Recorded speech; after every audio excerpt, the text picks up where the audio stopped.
Olá, está no ar MP Cidadão. E na edição de hoje, você vai ver como foi a atuação do MPRJ nas eleições gerais de 2018.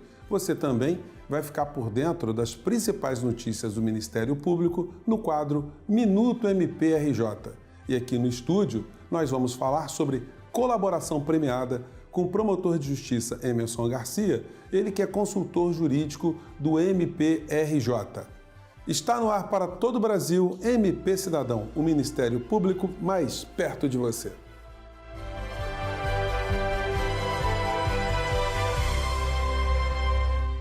Veja agora uma entrevista com a coordenadora do CAU Eleitoral, Miriam Latermayer, sobre a atuação do MPRJ nas eleições gerais.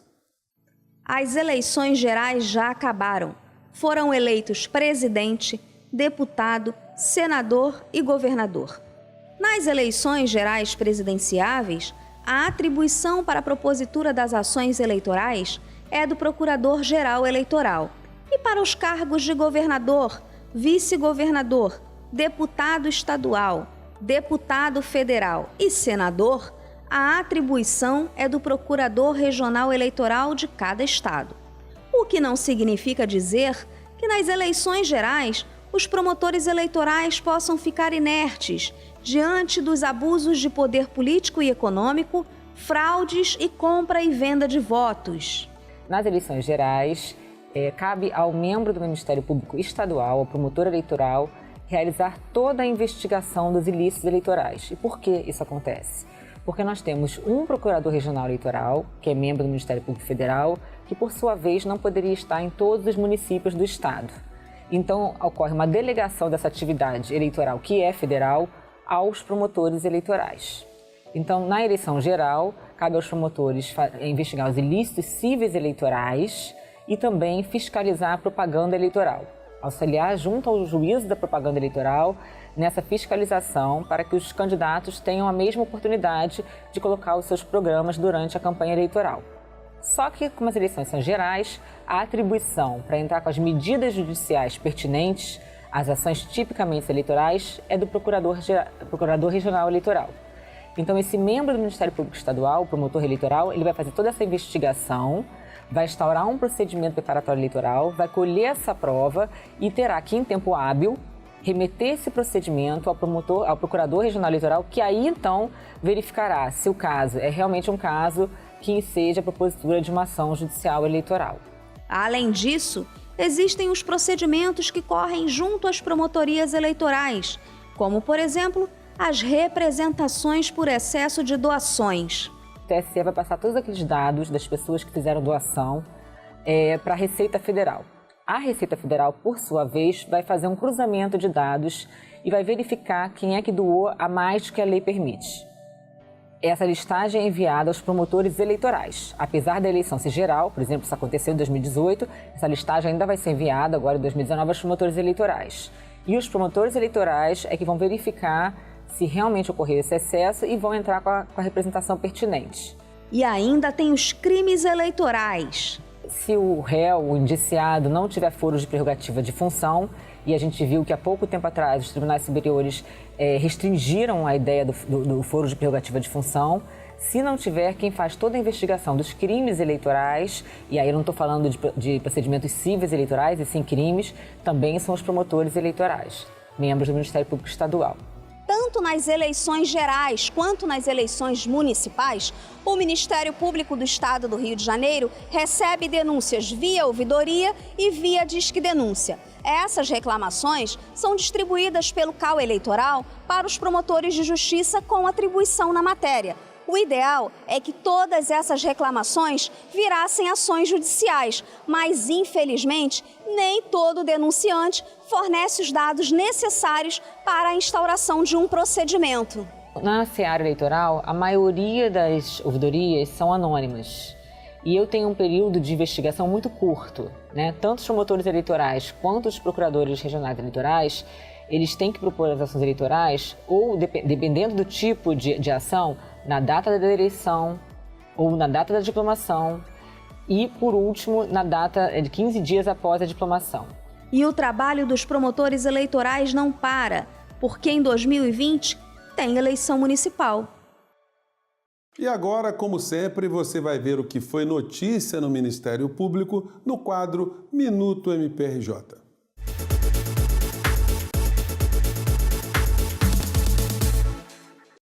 Olá, José Fernandes. Vamos ao nosso primeiro destaque dessa edição? O MPRJ quer que o Estado do Rio garanta a prestação de serviço educacional a adolescentes e jovens que cumprem medida de internação na capital. Por conta disso, a Terceira Promotoria de Justiça de Tutela Coletiva de Proteção à Educação e a Promotoria de Justiça de Tutela Coletiva da Infância e Juventude, em matéria infracional, ajuizaram uma ação civil pública com pedido de tutela de urgência. De acordo com a petição inicial, a precariedade do ensino prestado nas unidades de internação da capital é causada, sobretudo, pela superlotação desses locais. Mais uma notícia aqui do nosso site, Zé, é que o MPRJ obteve junto à 8ª Vara de Fazenda Pública uma decisão definitiva que impede a Prefeitura do Rio de efetuar cobrança de taxa aos proprietários de imóveis da Barra da Tijuca por utilizarem cortinas retráteis de vidro transparente em suas varandas. A ação teve por base reclamação de moradores feitos diretamente aqui à ouvidoria do MPRJ. O telefone da ouvidoria aqui do MP é 127. E você aí de casa, para saber mais sobre essas e outras notícias, acesse o site do MPRJ, www.mprj.mp.br. É com você aí no estúdio, Zé Fernandes. E agora a gente vai fazer um pequeno intervalo, mas você não saia daí porque o MP Cidadão volta já já.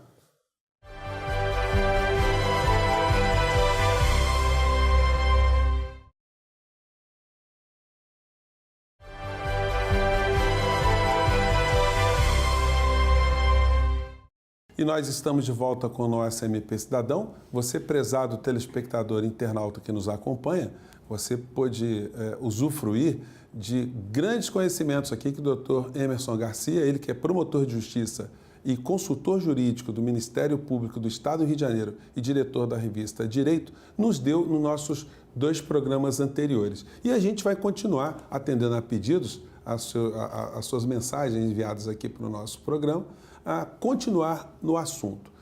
Nesse programa eu queria introduzir uma nova temática com o senhor aqui, doutor Emerson, que é a consensualidade no direito. É um tema que começa agora a ter alguma relevância em tantos processos, tantas questões que estão surgindo no direito brasileiro. Eu queria que o senhor falasse um pouco disso para a gente. Quando nós falamos em consensualidade, principalmente sob a ótica do direito penal, nós somos de imediato atraídos para a seguinte reflexão. Acordo e indisponibilidade do interesse, lembrando a máxima francesa, são coisas que urge se trouver ensemble, elas gritam quando se encontram, porque nós não podemos acordar, transigir com aquilo que é indisponível. Só que o Estado, não só o brasileiro, como o Estado ocidental de um modo geral, há muito percebeu que a eficácia de certas ações estatais era sensivelmente facilitada se houvesse uma aproximação de vontade com aquele que estava sendo objeto da lei, aquele que sofreria os efeitos da lei. E nós podemos visualizar essa consensualidade, o modo como ela tem sido aplicada pelo direito sancionador, da seguinte forma. Ou nós vamos ver sob a prisma da submissão ou sob um prisma da plena transação. Na submissão, um dos atores, o Estado, ele oferece a sua proposta e só resta ao outro aderir ou não a ela. Ele não tem liberdade alguma para transformar, modificar essa proposta, como se fosse um contrato de adesão. E no outro extremo, nós temos a plena transação, em que ambos se reúnem e estabelecem livremente aquele acordo de vontade. Entre a submissão e a plena transação, nós temos uma série de modelos intermediários, modelos híbridos, que são os mais adequados. Porque se nós tivermos a plena submissão, será mais interessante para o indivíduo lançar a sua sorte num processo penal que se submeter à vontade do Estado. Se tivermos a plena transação, o Estado, por seus agentes, poderá fazer o que melhor lhe aprouver, sem nenhum balizamento legal. Nós estamos no processo de mutação, doutor Emerson. Estamos, a tendência é que o direito amadureça e acompanhe a realidade. Essa visão da consensualidade no direito penal brasileiro, ela só chegou aqui, aportou em 1990, por inspiração do Código Penal italiano, que estabeleceu em seus artigos 605 e seguintes medidas de combate ao sequestro. Aqui no Brasil, nós introduzimos na Lei 8.072, a Lei dos Crimes Hediondos, a seguinte previsão: aquele que colabore para a descoberta dos infratores de um crime de sequestro e para a libertação da vítima, incólume, e aquele que desbarate a quadrilha por conta das suas informações, ele terá direito a obter um benefício do juiz de direito.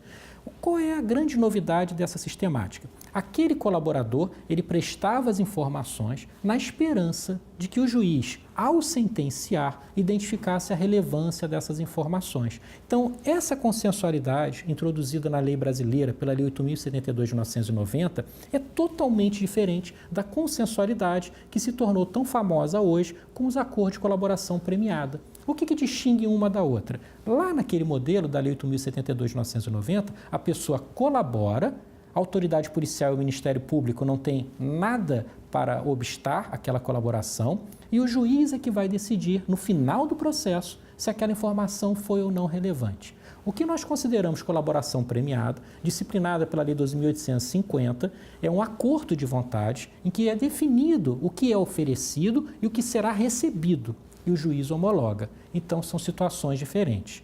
Esse modelo que penetrou na lei brasileira em 1990, ele continuou a ser adotado por vários anos. Qual é o modelo? A lei identifica o crime em que a pessoa pode oferecer informações úteis e que benefício ela irá obter. A grande virada surgiu com a Lei de Proteção às Testemunhas de 1999, a Lei 9.807. Nesse momento foi previsto que qualquer lei, se houvesse informações úteis, qualquer que fosse o crime, aquele agente poderia ser beneficiado pelo juiz ao fim do processo. Doutor Emerson, quem é que toma iniciativa que dispara essa colaboração premiada?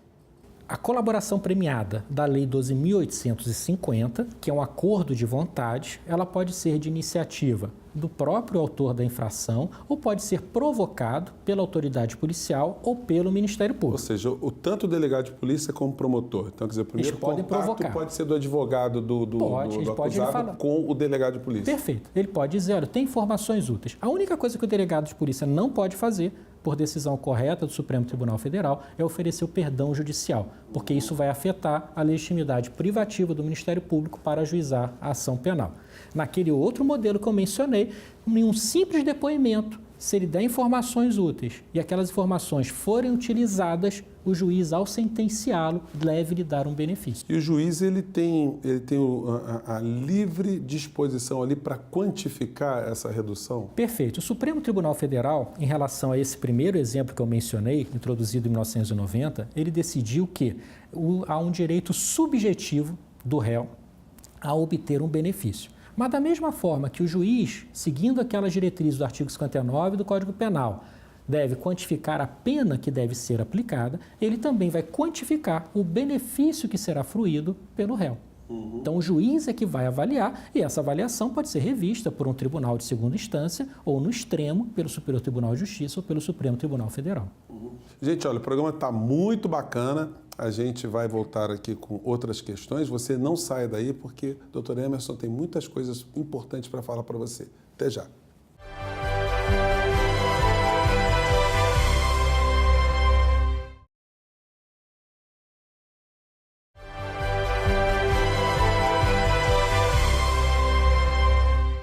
E nós estamos de volta com o nosso MP Cidadão e o tema é Direito Penal. O Dr. Emerson está abordando conosco aqui na série de programas especiais que nós temos para você a questão das novidades envolvendo a lei que pune, que trata das organizações criminosas. No bloco anterior, o Dr. Emerson aqui nos falou como é que é a delação premiada, como ela é levada do acusado, né, do réu, até a justiça. Eu queria entrar agora em alguns outros aspectos, Dr. Emerson, que tem sido muito criticado. Por exemplo, a questão patrimonial daquele que faz a colaboração premiada. Muitas pessoas dizem, olha, ele cometeu o crime, fez uma delação premiada e ainda saiu com patrimônio, muitas vezes até alcançados como produto da atuação criminosa. Como é que o senhor vê essa questão? Olha, aos olhos de um espectador, muitas vezes isso pode soar estranho. Identificar um criminoso que não vai ser enquadrado naquela velha máxima de que o crime não compensa. Ele pratica um ilícito, ainda obtém um proveito patrimonial. Agora, esse é um cálculo feito pelo Estado. Qual é o raciocínio que o Estado faz? Qual é a probabilidade de que eu venha a descobrir a prática desse ilícito? É uma probabilidade muito reduzida. Então, eu vou analisar que informações úteis essa pessoa me dará, que envergadura dessa organização criminosa eu conseguirei alcançar e, a partir desse juízo valorativo, ele vai identificar que benefícios vai oferecer ao colaborador. E esses benefícios vão variar desde a redução quantitativa de pena, eventualmente o perdão judicial, um regime menos gravoso de cumprimento e também vão alcançar a própria questão patrimonial. Esse é um cálculo do Estado. Essa avaliação é muito comum em questões envolvendo cartéis. Esses acordos, aqui no Brasil nós chamamos o acordo envolvendo cartéis de acordo de leniência, a legislação de proteção à ordem econômica. Ali, um dos integrantes do cartel oferece informações úteis para a descoberta dos demais e ele vai ter benefícios, redução de sanções ou eventualmente sequer sofrerá uma sanção, o que lhe trará um grande benefício econômico, porque ele estava numa posição dominante durante um considerável lapso de tempo em detrimento do consumidor, mas as autoridades entendem que aquelas informações úteis foram tão relevantes que, apesar do benefício indevido que ele obteve, ele não deve ser condenado sequer a ressarcir. A avaliação é essa. É uma avaliação de benefício em relação às informações úteis obtidas. Como é que o senhor vê os efeitos dessa sistemática toda sobre as pessoas jurídicas? Que também muita gente critica também, olha, se atuou com determinada rigidez sobre algumas pessoas e a empresa acabou sendo prejudicada, houve um prejuízo patrimonial nesse aspecto. Qual a visão do senhor? A temática envolvendo as pessoas jurídicas é particularmente complexa. Hoje nós temos uma lei específica para a responsabilização das pessoas jurídicas, a Lei 12.846 de 2013, denominada por alguns de Lei Anticorrupção, que visa coibir os atos lesivos à administração pública praticados pela pessoa jurídica. Entre esses atos lesivos estão fraudes a licitações e entrega de vantagem indevida ou promessa de entrega a agente público, a corrupção. Então, a pessoa jurídica ela vai ser punida. Vai ser punida como? Ela vai sofrer uma multa, a condenação pode ser objeto de publicação extraordinária, isso no plano administrativo, e no plano judicial, ela vai ter a obrigação de devolver o que obteve ilicitamente, pode ter as suas atividades interditadas, suspensas total ou parcialmente, pode ser dissolvida ou pode receber recursos públicos. Qual é a grande complexidade no momento de se aplicar uma sanção a uma pessoa jurídica? A pessoa jurídica, a exemplo da propriedade, ela desempenha uma função social.